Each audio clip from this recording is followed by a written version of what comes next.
Okay, small scale build update. Haven't updated since I cracked the box open. Anyway, never mind the dogs that are off to the side. Well, they're all part of the.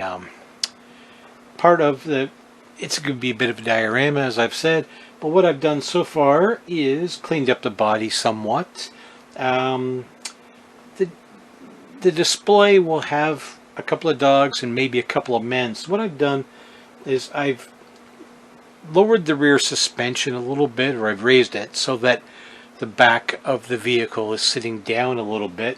And I've actually cut open the tailgate, and it's going to be folded down in the down position. It's not going to be an operational. Had to make too many little changes in order to get it to do that.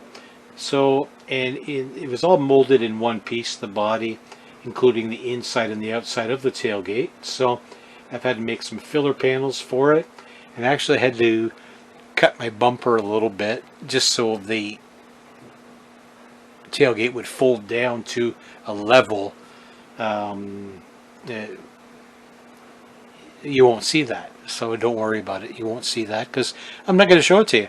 But anyway, that's where I am right now. Is tailgate is open, a couple of dogs for the display. I have to wait until the car is pretty much finished so that I can see how I can design the figures to go with the dogs on the display. But that's what we've done so far, is cleaned up the body, just sunk it down a little bit in the back so that it looks like there's some weight on the tailgate, and again open that tailgate. So that's where we are, folks. It doesn't look like much, but a lot has been done, and the big parts have been done. So I think it's going to be some sanding and priming next to clean up the body and stuff. So away we go. I hope you guys are having fun, and thanks for watching.